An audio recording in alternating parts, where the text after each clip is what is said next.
சோழர்கள்னு சொன்னதும் நம்ம எல்லாருக்கும் ஞாபகம் வருது ராஜராஜ சோழனும் ராஜேந்திர சோழனும். சோழர் குலத்துல எவ்வளோ மன்னர்கள் இருந்தாலும் இவங்க ரெண்டு பேர் தான் நம்ம குறிப்பிட்டு சொல்லுவோம். காரணம், இவங்க ரெண்டு பேரும் விட்டுட்டு போன சோடுகள்.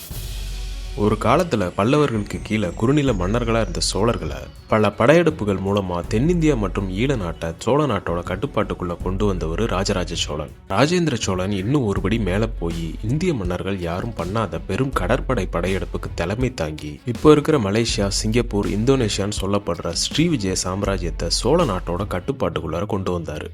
இதனால ராஜேந்திர சோழனுக்கு கடாரம் கொண்ட முதலாம் ராஜேந்திர சோழனுங்கிற பேரு வழங்கப்பட்டுச்சு.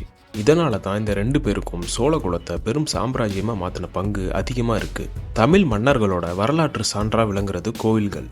நம் மன்னர்கள் பல புராதனமான கோவில்களை ஸ்தாபிச்சு விரிவுபடுத்தி பராமரிச்சுட்டு வந்தாங்க. அப்படிப்பட்ட சான்றா விளங்குற இந்த கோவில்கள்லையும் புரட்சியை கொண்டு வந்தது இந்த ரெண்டு பேரும் தான். சோழர் கட்டுமான கலைன்னு சொன்னதும் நம்மளுக்கு ஞாபகம் வருது தஞ்சை பெருவுடையார் கோயிலும் கங்கை கொண்ட சோழீஸ்வரமும் தான். இதற்கு காரணம் அதனுடைய பிரம்மாண்டமும் கட்டுமான திறனும் தான். இந்த இரண்டு கோவில்களோட கோபுரம் ஸ்தூபம் மாதிரி நேரா செங்குத்தா இருக்கும். இப்படிப்பட்ட கட்டுமான முறையை தமிழ்நாட்டில் துவங்கி வச்சவர் ராஜராஜ சோழன்.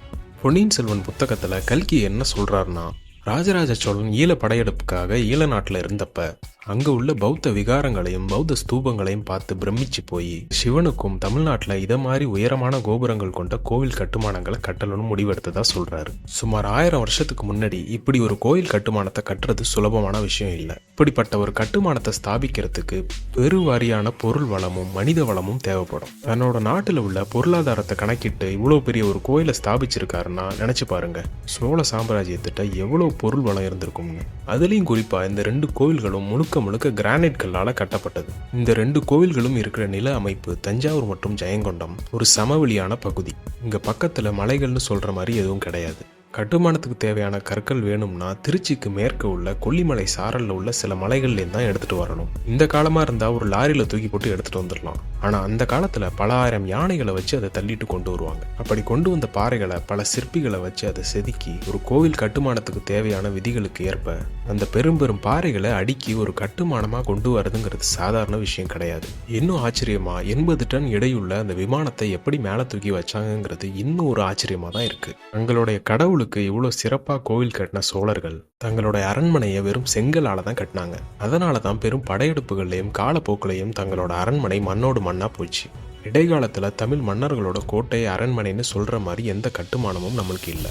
தமிழ் மன்னர் ஆனந்த கோணால கட்டப்பட்ட செஞ்சி கோட்டை மட்டும்தான் உயிர் பிழைச்ச ஒரே கோட்டை. செஞ்சி கோட்டையும் காலப்போக்கில் மராத்தியர்கள், நாயக்கர்கள், முகலாயர்கள் மற்றும் பிரிட்டிஷோட கட்டுப்பாட்டுல இருந்ததுனால அவங்க தன்னோட விருப்பத்துக்கு ஏற்ற மாதிரி பராமரிச்சுட்டு வந்தாங்க. இந்தியாவில் என்ன உயிர் பிழைச்சிருக்கிற கோட்டைகள் வட இந்தியாவில் தான் அதிகமாக இருக்கு. காரணம், அந்த கோட்டைகள் பிற்காலத்தில் பாறையால் கட்டப்பட்டது. கோவில்களை தவிர்த்து சோழர்களோட கட்டுமான கலை உயிரோட இல்லையான்னு கேட்டா இருக்கு. ஜெயங்கொண்டத்துல நடத்தப்பட்ட ஒரு அகழ்வாராயில மாளிகை மேடுங்கிற இடத்துல சோழர் கால அரண்மனை இருந்ததுக்கான சான்றுகள் நிறைய கிடைச்சிருக்கு.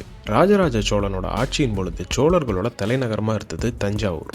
ஆனா ராஜேந்திர சோழன் ஆட்சிக்கு வந்த பிறகு ஜெயங்கொண்டம் பக்கத்துல சோழர்களோட தலைநகரத்தை நிர்மாணிக்கணும்னு திட்டமிட்டு இருந்தாரு. அந்த தேர்ந்தெடுத்த இடத்துல ஒரு கோவிலை கட்டி அதுக்கு குடமுழுக்கு பண்ணணும்னு ராஜேந்திர சோழன் விரும்பினாரு. குடமுழுக்குக்காக அந்த சமயத்துல மேற்கு வங்கம் மற்றும் வங்கதேசத்தை ஆண்ட பால மன்னர்கள்கிட்ட கங்கையிலிருந்து தண்ணி எடுக்க அனுமதி கேட்டாங்க. ஆனா அப்ப ஆட்சி செய்த பால மன்னர்கள் ராஜேந்திர சோழன் தண்ணி எடுக்க மறுத்தாங்க. இந்த செய்தி ராஜேந்திர சோழன் காதுக்கு வந்ததும் கடும் கோபம் அடைஞ்சு தன்னோட சைன்யத்தை திரட்டிக்கிட்டு பால தேசத்து மேல படையெடுத்தாரு. வங்கத்தை நோக்கிய படையெடுப்புல இடையில இருந்த வேங்கி நாடு, கலிங்க நாடு போன்ற பகுதிகளை வெற்றி கொண்டு இறுதியா பால தேசத்தையும் தன்வசப்படுத்தி கங்கையிலிருந்து குடமுழுக்குக்காக நீர் எடுத்தாரு. இந்த வெற்றியை பறைசாற்ற விதமா ராஜேந்திர சோழனுக்கு கங்கை கொண்டானுங்கிற பேரு வழங்கப்பட்டுச்சு. இதன் தொடர்ச்சியா தான் அமைக்க இருந்த தலைநகரத்துக்கு கங்கை கொண்ட சோழபுரம்னு பெயரிட்டாரு. அப்படிப்பட்ட வரலாற்று முக்கியத்துவம் வாய்ந்த கங்கை கொண்ட சோழபுரத்துல கண்டுபிடிக்கப்பட்ட இந்த மாளிகை மிகவும் முக்கியமான ஒரு சான்று. அங்க நடத்தப்பட்ட அகழ்வாராய்ச்சியில நிறைய வரலாற்று முக்கியத்துவம் வாய்ந்த பொருள்களும் கண்டுபிடிக்கப்பட்டிருக்கு. உதாரணமா உடைந்த மண் பானைகள், செப்பு பண்டங்கள், தங்க நாணயங்கள் மற்றும் அணிகலன் போன்ற பொருள்களும் கண்டுபிடிக்கப்பட்டிருக்கு. இந்த கண்டுபிடிப்பு மூலமா கோவில்களை தவிர்த்து சோழர்களோட கட்டுமான கலை எப்படி இருக்குங்கிற ஒரு புரிதல் நம்மளுக்கு இருக்கு. சோழர்கள் விட்டுட்டு போன இன்னொரு செங்கல் கட்டுமானம் இன்னும் கொஞ்சம் உயிர் பொழைச்சி இருக்கு. நாகப்பட்டினம் மாவட்டத்தோட தென்கோடியில் இருக்கிறது வேதாரண்யம். வேதாரண்யம்ங்கிறது பிற்காலத்துல வழங்கப்பட்ட சமஸ்கிருத பெயர். வேதாரண்யத்தோட உண்மையான தமிழ் பெயர் திருமறைக்காடு. திருமறைக்காடு பல ஆயிரம் வருஷமா ஒரு புராதனமான இடமா கருதப்பட்டு வருது. நாகப்பட்டினம் பல நூற்றாண்டுகளாக சோழர்களின் முக்கியமான ஒரு துறைமுக நகரமாக இருந்திருக்கு. பல அயல் நாடுகள்ல இருந்து நாகப்பட்டினத்தை நோக்கி வணிக கப்பல்கள் வந்துகிட்டும் போய்கிட்டும் தான் இருக்கும். இதனால திருமறைக்காட்டில் இருக்கிற கோடியக்கரையில சோழர்களால் கட்டப்பட்ட கலங்கரை விளக்கம் ஒன்று இருக்கு. இந்த கலங்கரை விளக்கம் முழுக்க முழுக்க செங்கலால கட்டப்பட்ட ஒரு கட்டுமானம். இந்த கட்டுமானம் முதலாம் பராந்தக சோழரால் கட்டப்பட்டதுன்னு சொல்லப்படுது. இதே மாதிரி நம் மன்னர்கள் விட்டுட்டு போன பல சுவடுகள் நம் காலடியில தான் புதைஞ்சு கிடக்கு. வீடியோ பார்த்துட்டு இருக்கிற நம்ம வியூவர்ஸ், உங்க ஊர்ல இருக்கிற புராதனமான சின்னம் என்னங்கிறத கமெண்ட்ஸ்ல சொல்லுங்க. அடுத்து வர தொகுப்புல நம் மன்னர்களோட மெய்கீர்த்தியையும் செப்பேடுகள் சொல்லும் வரலாற்றையும் பார்ப்போம்.